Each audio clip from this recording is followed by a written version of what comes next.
Buenos días, buenas tardes, buenas noches, cuando sea que estés viendo este video, estimado estudiante gimnasista. El día de hoy llego con una nueva entrega a GMC Universe, dando continuidad al curso de física de grado décimo, con la guía 01. Muy bien, y en esta guía vamos a encontrar el siguiente contenido. Vamos a hablar un poquito de qué es el movimiento y la mecánica. Estudiaremos esa parte de la física llamada cinemática, que son los sistemas de referencia, que son las trayectorias y cuáles son las variables de interés en el estudio de la cinemática. También hablaremos un poco del desplazamiento y la distancia recorrida, que son dos variables bastante similares, pero pues tienen una diferencia sustancial que hay que tener muy clara. También te comparto unos enlaces web de apoyo y una bibliografía que te servirá mucho para ampliar tus conocimientos. Empecemos. Previamente habíamos dicho que la física se encargaba de estudiar los fenómenos de la naturaleza y habían muchas ramas dentro de la física, en especial de la física clásica.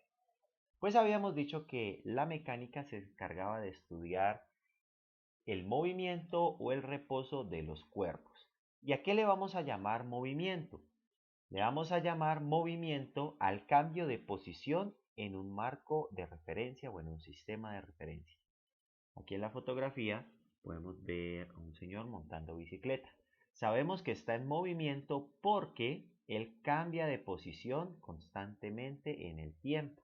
Esa es la manera de darse cuenta si el personaje está en movimiento. Y sabemos también que en la mecánica esos movimientos se estudian en función del tiempo, bastante importante.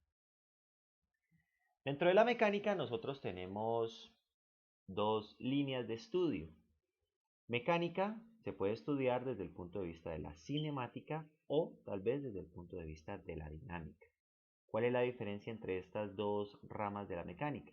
Pues que la cinemática estudia los movimientos sin considerar las causas que lo producen, es decir, no tiene en cuenta las fuerzas, mientras que la dinámica sí se hace cargo de eso. La dinámica sí estudia el movimiento teniendo en cuenta las fuerzas que intervienen en él.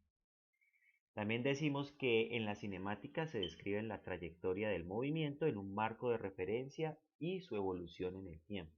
Aquí podemos ver cómo una persona cambia de posición constantemente en la medida que avanza el tiempo y ese movimiento que describe la persona me va a generar una trayectoria.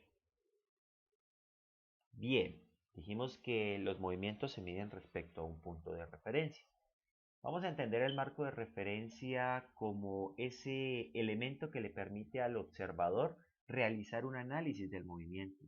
Los marcos de referencia son acuerdos que se establecen para determinar cómo cambia la posición respecto a un punto fijo. Y ese punto fijo nosotros lo conocemos como el cero. Si vemos aquí en los tres dibujos, cada dibujo tiene un cero u también llamado origen. Tenemos aquí tres marcos de referencia, que es el primero una línea recta, que lo vamos a conocer como el sistema de referencia de una dimensión. Tiene un punto llamado cero, que indica el origen. También tenemos un sistema de referencia de dos dimensiones, que nosotros lo conocemos como el plano cartesiano.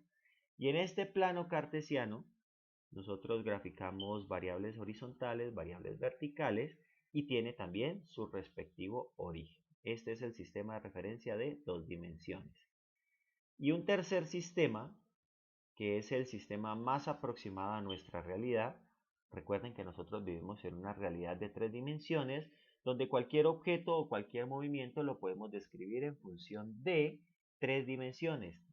Dimensión horizontal, dimensión vertical y una dimensión ortogonal a estas. Nosotros todos los elementos geométricos también los representamos en función de la base y la altura. ¿Por qué? Pues porque ese sistema me permite establecer una convención en un sistema de tres referencias. También se le conoce como el espacio euclidiano y también tiene un punto central común para los ejes que se llama el origen o el punto cero. Si continuamos, ahora vamos a hablar de las trayectorias. ¿Qué es una trayectoria? La trayectoria es esa geometría que se describe cuando un cuerpo está en movimiento. Por ejemplo, si hablamos de este avión de papel, cuando tú lo lanzas, el avión de papel realiza un recorrido.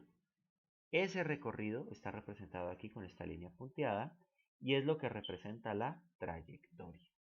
Y tenemos tipos de trayectorias. Esta trayectoria pues no me describe una forma geométrica como tal, la vamos a conocer como una trayectoria irregular. Pero también tenemos trayectorias rectilíneas y representar rectas es un poco más fácil.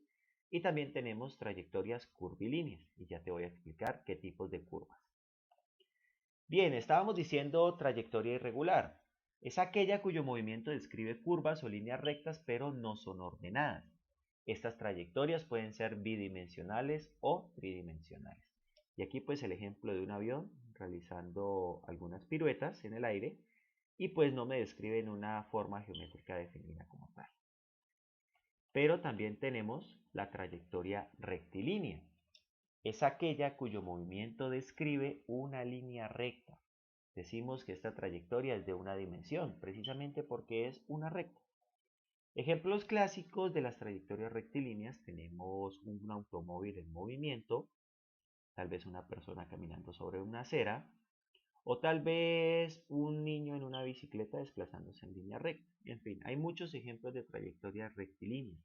También son rectilíneas las trayectorias de los objetos que dejamos caer hacia el suelo o algunos que lanzamos hacia arriba. Luego tenemos las trayectorias curvilíneas. Estas trayectorias son las que describen curvas y las líneas curvas son de varios tipos. Aquí te he traído a la clase estas tres que son de interés para la física. Podemos tener líneas curvas que describan circunferencias. Entonces vamos a llamarlas trayectorias circulares. Esos movimientos que describen círculos son trayectorias circulares. Por ejemplo, el movimiento de un ventilador podría describir trayectoria circular. O la hélice de un helicóptero también describiría una trayectoria circular. El movimiento de las ruedas de una bicicleta, de un carro, de una moto también describe trayectorias circulares. Pero también tenemos trayectorias elípticas. Las elipses son circunferencias alargadas. En la clase de trigonometría, en algún momento te explicarán más detalles de la elipse. Pero vamos a tomar como ejemplo la trayectoria del planeta Tierra o en general de los planetas alrededor del Sol. Son trayectorias elípticas. Y también tenemos las trayectorias parabólicas. Son aquellas que describen parábolas.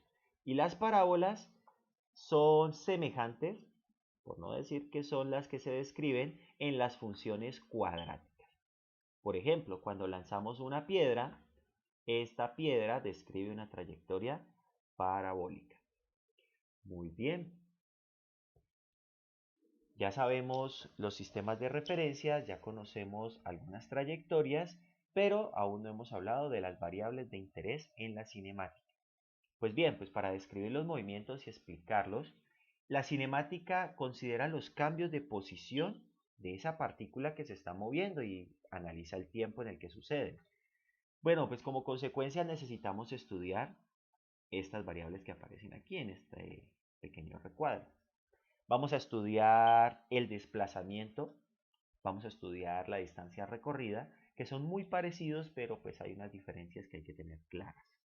También vamos a reconocer la importancia del tiempo y esto nos permitirá determinar la rapidez, la velocidad y la aceleración con la que se pueden generar algunos movimientos. Empecemos con el desplazamiento y la distancia recorrida. Miremos el dibujo. En el dibujo tenemos a una persona que se encuentra caminando y se desplaza desde un punto de inicio llegando a un punto final. Sin embargo, la persona puede tomar diferentes caminos o diferentes trayectorias para llegar desde el inicio hacia el final. Aquí en el ejemplo vemos que la persona ha hecho un recorrido sobre la curva representada con la línea azul y llega al punto final.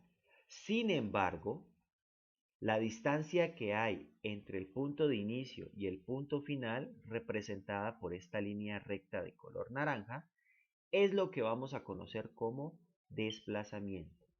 Ahora, vámonos a la definición. Entonces, vamos a decir que el desplazamiento es la longitud que hay entre el punto inicial y el punto final.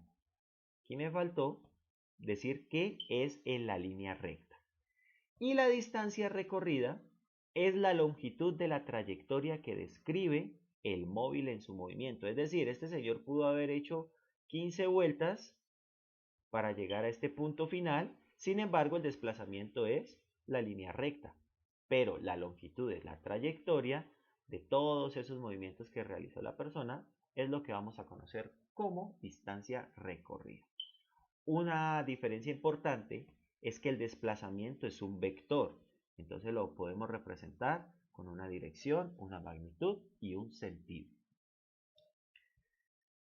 Acá tenemos otro ejemplo de una situación bastante similar. Tenemos una partícula que se mueve desde el punto A hasta el punto B y describe una trayectoria curvilínea irregular, valga la aclaración, en su movimiento. Pero entonces, la longitud de esta trayectoria es lo que vamos a conocer como distancia recorrida. Mientras que el vector o la línea recta que hay entre el punto inicial y el punto final es lo que vamos a conocer como desplazamiento. Ambas se miden en unidades de longitud. Entonces hagamos un recuento. ¿Qué es importante tener en cuenta? Vamos a hacer la lectura de estos puntos. Cuando la trayectoria coincide con la dirección del desplazamiento, entonces la longitud de la distancia recorrida es igual a la longitud del desplazamiento. Entonces, si mi trayectoria es una línea recta que va desde el punto A hasta el punto B y no tengo cambios en la dirección, es decir, no trazo líneas curvas o otras líneas rectas adicionales, la trayectoria va a tener la misma longitud que el desplazamiento. Eso es lo que quiere decir. Segunda idea, el desplazamiento es una magnitud vectorial, ya lo había dicho, es un vector, pues indica con tamaño de la longitud, dirección y también el sentido del movimiento. La distancia corrida, sin embargo, la vamos a trabajar como una magnitud escalar. ¿Por qué? Pues porque solamente me indica el tamaño de la longitud de la trayectoria. Y finalmente, cuando la posición inicial coincide con la posición final del movimiento, vamos a decir que no hay desplazamiento. Es decir, una persona se puede mover muchas veces en muchas direcciones, puede recorrer líneas rectas, líneas curvas, pero si llega al mismo punto de donde inició el movimiento, significa que no hay desplazamiento, aunque la distancia recorrida pueda ser muy grande. Y acá tenemos un ejemplo. Un hombre camina y realiza 3 recorridos rectilíneos. Inicia caminando 8 metros hacia el norte, luego 12 metros en dirección este y finalmente 8 metros hacia el sur. Aquí vemos el dibujo. Este es el punto de inicio, 8 metros hacia el norte, 12 metros hacia el este y 8 metros hacia el sur. Muy bien. ¿Qué podemos analizar de este movimiento? Lo siguiente. Primero vamos a determinar el desplazamiento y luego vamos a determinar la distancia recorrida. No son iguales, a pesar de que el movimiento es uno solo. Miremos la persona. Si queremos calcular el desplazamiento, solamente nos tenemos que fijar en el punto de inicio y el punto final. Acá, en esta imagen, te indico cómo es el desplazamiento. Es decir, la distancia que hay desde el inicio hacia el final, representada por esta línea recta de color verde, pues va a ser exactamente la misma distancia de 12 metros. Ese es el desplazamiento, la línea recta que hay desde el inicio hasta el final. Pero la distancia recorrida, que es lo que está acá a la derecha, es un poco diferente. Lo que tenemos que medir es la longitud de la trayectoria. ¿Y cuál fue la trayectoria? Fue la que describieron las 3 rectas de los 3 movimientos que realizó la persona al caminar. Entonces, 8 metros hacia el norte, más 12 metros hacia el este, más 8 metros hacia el sur. Y esa suma de esas 3 distancias que representan la trayectoria, pues me va a dar la longitud de la distancia recorrida. Para este caso, la distancia recorrida serían 28 metros. Y acá tengo un segundo ejemplo. En una ciudad, un automóvil debe llegar desde el punto A hasta el punto B. Determina la distancia de la trayectoria indicada en color rojo. Bien, si nos damos cuenta, la distancia que hay de A hasta B, representada en una sola línea recta, sería la línea de color verde. Esta sería la longitud de el desplazamiento, ¿sí? Sin embargo, hay múltiples caminos, múltiples formas de llegar al punto B desde el punto A. Y nos piden exactamente qué pasa con el color rojo. Pues bien, sabemos que, si esto es una ciudad, estas son las calles y las carreteras, sabemos que entre cada calle hay una longitud de 30 metros, entonces lo que debemos hacer es calcular la longitud de la recta que va hacia el norte en color rojo y luego la recta que va hacia el este en color rojo hasta llegar al punto B. Si hacemos esos cálculos, lo que nosotros podemos determinar es que la longitud de la línea roja hacia el norte es de 180 metros. Multiplicamos 30 metros por la cantidad de calles que aparecen aquí, nos da 180 metros. Y en sentido horizontal luego 180 metros más. Por lo tanto, la distancia recorrida debe ser la suma de estas dos trayectorias de color rojo. Esa es la distancia recorrida. Mirémonos aquí, el desplazamiento, ya lo había dicho. Es la línea de color verde, ¿por qué? Porque es la recta que está desde A hasta B. Bien, si ya tenemos entonces las distancias de estas líneas rojas, pues lo único que debemos determinar es que la trayectoria roja o la distancia recorrida por la trayectoria roja corresponde a la suma de 180 metros más 180 metros de las dos rectas y la distancia recorrida será de 360 metros. Muy bien, con eso hemos terminado esta primera explicación de la mecánica, en particular el estudio de la cinemática y sus variables. En la guía 02 vamos a ampliar este tema. Sin embargo, aquí te dejo unos enlaces web de apoyo que te van a servir para ampliar tus conocimientos. Y también he construido buena parte del material basado en la bibliografía del hipertexto Santillana de Física del año 2011 para que lo tengas en cuenta. Bien, muchas gracias por haber estado en esta clase. Si el video te gustó y te ha servido de ayuda, espero que le des un like y te suscribas a mi canal GMC Universe. Espero que esta sesión la podamos repetir con más temas. Hasta pronto.